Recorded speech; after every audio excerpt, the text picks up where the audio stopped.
নিখোঁজের 3 দিন পর পুকুর থেকে উদ্ধার দেহ। উদ্ধার বছর 11-র এক নাবালিকার মৃতদেহ।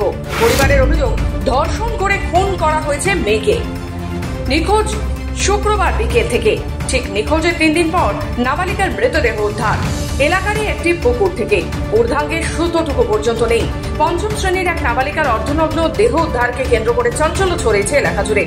ঘটনাটি দক্ষিণ দিনাজপুর জেলার কুমারগঞ্জের মোহনার জহরাপুকুর এলাকায়। মৃত ছাত্রীর পরিবারের অভিযোগ, মেয়েকে ধর্ষণ করে খুন করা হয়েছে। শনিবার নাবালিকার পরিবারের তরফে কুমারগঞ্জ থানায় একটি মিসিং ডায়েরি করা হয়েছে।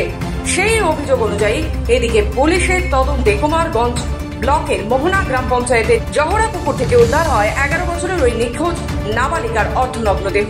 পুলিশ সূত্রে খবর, ওই নাবালিকা গত শুক্রবার থেকে নিখোঁজ ছিল। 3 দিন পর বাড়ি থেকে 3 কিলোমিটার দূরে ওই নাবালিকার দেহ উদ্ধার হয় একটি পুকুর থেকে।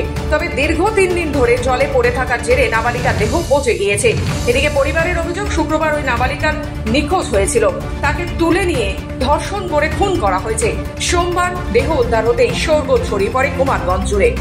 শুক্রবারে 5:30টার দিকে থানায় উদল মোড় থেকে জিডি করেছিলেন থানায়? হ্যাঁ, থানায় করেছি।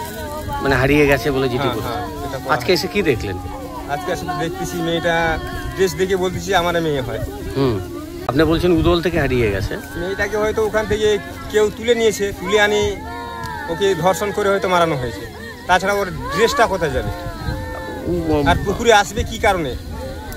এদিকে কুমারগঞ্জ থানার পুলিশ ঘটনাস্থলে এসে দেহ উদ্ধার করে এবং আইসি রামপ্রসাদ চাকলাদার জানান, দেহটি ময়নাতদন্তের জন্য বালুরঘাট হাসপাতালে পাঠানো হয়েছে এবং দেহটি পোস্টমর্টেম হলে পুরো বিষয়টি জানা যাবে। একটা ডেড বডি ভাসছিল।